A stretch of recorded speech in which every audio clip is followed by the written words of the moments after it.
niyo mong mulog niyo rin napita. Naglibot karon gutong sa makaabot maabot sa tingog sa sound. Tanan kaniyo tanan may gabi. Labi na sa itong mga konsyalis niya, ninapita siguro, may gabi rin tanan diha. Sa atong mga barangay, atong kahan sa barangay captain, may gabi. O sa tanan nga mga sibiyo, ano din karon saksi na minaw, kaniyo tanan may gabi. Alo, kumusta mo tanan si Ginoo? Mga mahal mo tanan si Ginoo. Akong pangalan mao si Brother Rogelio Candilasa, taga San Isidro Balon. Yan himi karon gagabhion tungod kay dunay usa ka hari nga nagsugo namo. Hari nga kananaang anay hustisya. Muna ang iyong paminaw karon sa mga pulong nga gisugo sa hari kanamo. Apan sini pa ipaabot ko akong mga kaubanan, mga pila kaninyo, ni adiri si Pastor Rinan Rosul, kang si Mrs. Pastor Gabriel Muliha, Pastor Orchi, kang Pastor Mark Antiabas sa Foursquare, kang Parilito, Pastor sa Pataho, sa tanan ng mga alagad sa Ginoo ni karon. O sa atong brad kanyang istumbong nga ikanta, salamat ninyo tanan sa atong paghiusa o sa paghiusa ning bulaton para sa kimiyaan sa Ginoo. Muna akong gihangyo sa ipunang oras sa City Man pasado sa tanan naa sa kaplen kaniyong tanan niya mga kababayan ng may gabi yung tanan niya no tanan may gabi sa mga lulog lola namo ang ungi invite sa kasing-kasing kayo welcome diri pwede mo muduol diri na mga bangko sa likuranan apan kung di mo anay gabay nga pasyulaos o ibang daros kanto malinaw daw mo siya tingog sa sound karon na inyong katrihugan o sa ang iyong paminaw karon siya kasyuran among dutala diri di basta-basta ni nga bisita ni asya karon diri kung imuhang siyang sinatiun mainani mo siya kinsay pangalan niya basta ang iyang pangalan na hari siya o kini ang justisya mainani mo siya karon muna ngayon pagpaminaw yun kung doon na may mga alulungulan na mga karon na doon ay ibating karamdaman sa lawas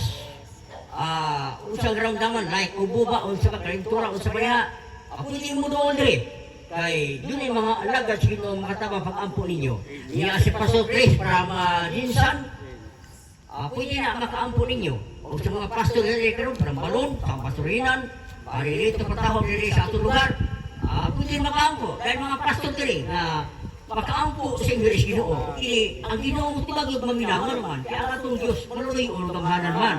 Muna nga, kung nga karon na nakadungog. Karon, paminawa mayong mensahe para makaandam kamo. Sama na mo ba? Makaandam ta sa itong patulungan. Karong panahon na kay niya ang mga ilahanan.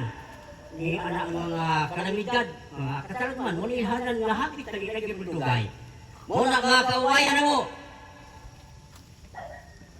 Dalon ako kaninyo sa inyo wala karon ang pulong sa kahari ng justisya. Na ipaila mo kaninyo.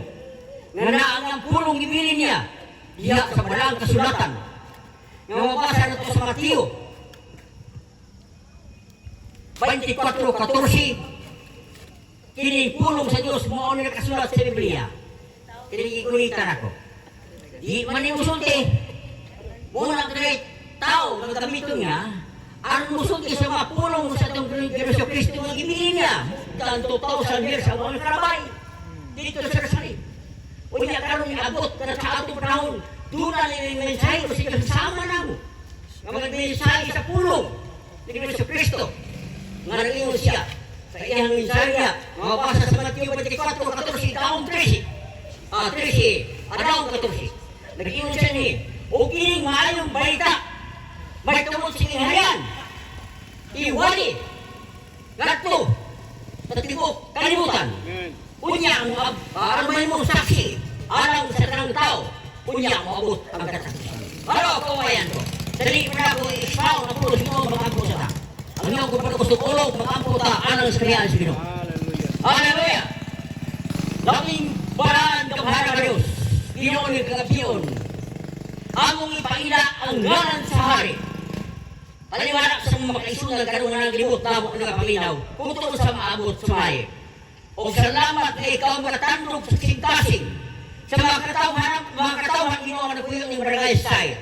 Ang iyong bulaan nga Espiritu Santo, Holy Spirit.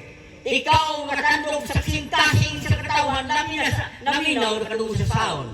Nga di mga oras kabhiyon Ginoo. Mauli para sa pamandam sa tangguhi pa kami tanan. Nga di maminaw sa pulong. O salamat ka mo na imo lamang gambiton. Kung sa imong isumala sa ipasulti mo sa amo mga urahurag bakbak Ginoo. Iwan ni gamiton para sa kabayan pagpasabot ang mga tao ang nang katawhan pinanggaan nyo makapangandam karon nga panahon kay karon para sa pangandam. Dahil salamat palikat na ikaw may maya sa pangalan ni Jesus.